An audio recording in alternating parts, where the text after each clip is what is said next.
Hello friends, the study റൂമിൻ്റെ പുതിയൊരു വീഡിയോയിലേക്ക് എല്ലാവർക്കും സ്വാഗതം.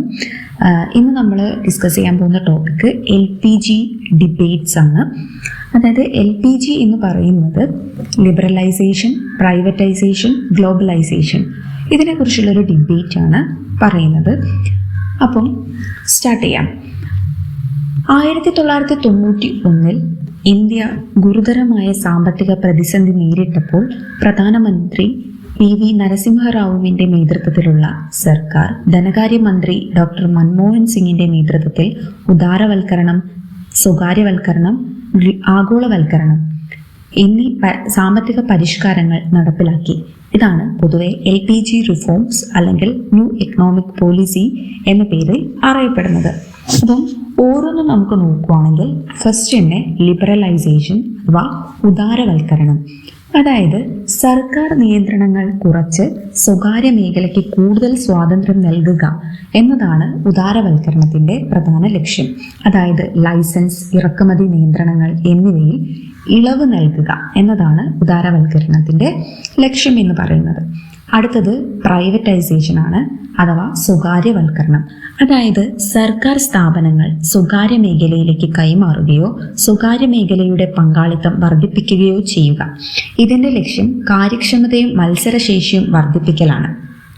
അടുത്തതാണ് ഗ്ലോബലൈസേഷൻ.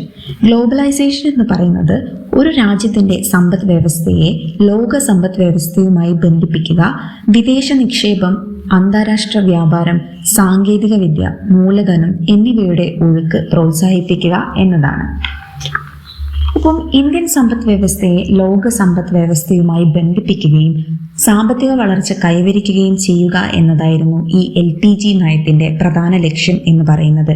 ഈ നയങ്ങൾ ഇന്ത്യയുടെ സമ്പദ് വ്യവസ്ഥയെ അടച്ചിട്ട അല്ലെങ്കിൽ നിയന്ത്രിത സമ്പദ് വ്യവസ്ഥയിൽ നിന്ന് വിപണി അധിഷ്ഠിത സമ്പദ് വ്യവസ്ഥയിലേക്ക് മാറ്റി. എന്നാൽ ഈ മാറ്റത്തെ കുറിച്ച് ചരിത്രകാരന്മാരും സാമ്പത്തിക വിദഗ്ധരും രാഷ്ട്രീയ ചിന്തകരും രണ്ട് വ്യത്യസ്ത നിലപാടുകൾ സ്വീകരിച്ചു.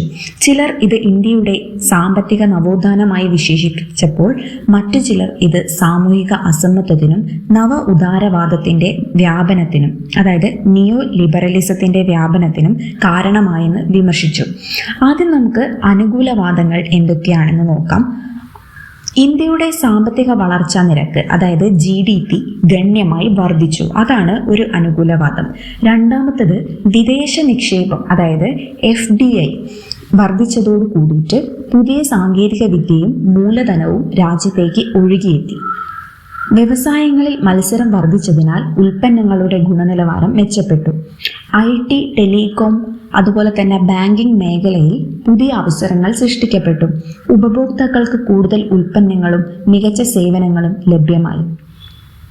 സ്വകാര്യവൽക്കരണത്തിലൂടെ പല സ്ഥാപനങ്ങളുടെയും കാര്യക്ഷമത വർദ്ധിച്ചു. ഇത്രയും കാര്യങ്ങളാണ് അനുകൂലവാദമായിട്ട് പറയുന്നത്.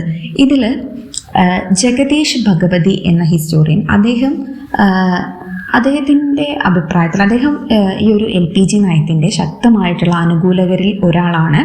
അദ്ദേഹത്തിൻ്റെ അഭിപ്രായത്തിൽ എന്താണ്, ഈ സാമ്പത്തിക വളർച്ച, അതായത് എക്കണോമിക് ഗ്രോത്ത് ഉണ്ടാകുന്ന സമയത്ത് അതിൻ്റെ ഗുണഫലങ്ങൾ ക്രമേണ സമൂഹത്തിൻ്റെ താഴെ തട്ടിലേക്കും എത്തുന്നു എന്നാണ് അദ്ദേഹം പറയുന്നത്. അപ്പോൾ ഭഗവതിയുടെ ഈ കാഴ്ചപ്പാട് നവ ഉദാരവാദത്തിൻ്റെ അടിസ്ഥാന ചിന്തയെ പ്രതിനിധീകരിക്കുന്നു എന്നാണ് പറയുന്നത്. അടുത്തതാണ് പ്രതികൂലവാദങ്ങൾ എന്ന് പറയുന്നത്. ഇതിൽ പറയുന്നത് സാമ്പത്തിക അസമത്വങ്ങൾ വർദ്ധിച്ചു എന്നതാണ്. അതായത് സാമ്പത്തിക വളർച്ചയുടെ നേട്ടം സമൂഹത്തിലെ എല്ലാ വിഭാഗങ്ങൾക്കും ലഭിച്ചില്ല. സമ്പന്നരും ദരിദ്രരും തമ്മിലുള്ള അന്തരം വർദ്ധിക്കാൻ ഈ ഒരു LPG നയം കാരണമായി.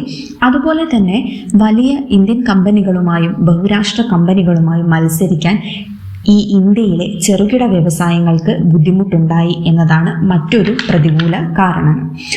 അടുത്ത ഒന്നാണ് സ്വകാര്യവൽക്കരണവും പുനഃസംഘടനയും കാരണം. ചില പൊതുമേഖലാ സ്ഥാപനങ്ങളിൽ തൊഴിലാളികൾക്ക് ജോലി നഷ്ടപ്പെടുകയോ തൊഴിൽ സുരക്ഷ കുറയുകയോ ചെയ്തു. അടുത്ത പോയിന്റാണ് വ്യവസായ സേവന മേഖലകളെ അപേക്ഷിച്ച് കാർഷിക മേഖലയ്ക്ക് കുറവ് പ്രാധാന്യം ലഭിച്ചു എന്ന വിമർശനവും നിലനിൽക്കുന്നുണ്ട്. ചില സംസ്ഥാനങ്ങളും നഗരങ്ങളും അതിവേഗം വികസിച്ച സമയത്ത് മറ്റ് പ്രദേശങ്ങൾ പിന്നോക്കം തുടരുന്ന അവസ്ഥയിൽ തന്നെ നിലനിന്നു. ആഗോള സാമ്പത്തിക മാന്ദ്യങ്ങളും വിലമാറ്റങ്ങളും ഇന്ത്യയുടെ സമ്പദ് വ്യവസ്ഥയെ നേരിട്ട് ബാധിക്കുന്ന സാഹചര്യം വർദ്ധിച്ചു എന്നും പറയുന്നുണ്ട്. അപ്പം അമർത്യാസെൻ്റെ അഭിപ്രായത്തിൽ അദ്ദേഹം ഈ LPG നയത്തെ പൂർണ്ണമായി എതിർക്കുന്നില്ല. എന്നാൽ അദ്ദേഹം പറയുന്നത് സാമ്പത്തിക വളർച്ച മാത്രം വികസനമല്ല എന്നതാണ്. അതായത് സാമ്പത്തിക വളർച്ച മാത്രമല്ല വികസനം എന്ന് പറയുന്നത്, അസമത്വം വർദ്ധിക്കുന്ന വളർച്ച യഥാർത്ഥ വികസനമല്ല എന്നാണ് അദ്ദേഹം അഭിപ്രായപ്പെടുന്നത്. അപ്പം LPG നയം എന്ന് പറയുന്നത് ഒരു സാമ്പത്തിക പരിഷ്കാരം മാത്രമല്ല, ഇന്ത്യയുടെ രാഷ്ട്ര സമ്പദ് വ്യവസ്ഥാ ബന്ധത്തിൽ ഉണ്ടായ വലിയൊരു മാറ്റമാണെന്ന് നമുക്ക് ഇതിലൂടെ മനസ്സിലാക്കാൻ സാധിക്കും. അപ്പം ഇത്രയാണ് LPG നയത്തെക്കുറിച്ച് പറയാനുള്ളത്. Okay, thank you for watching.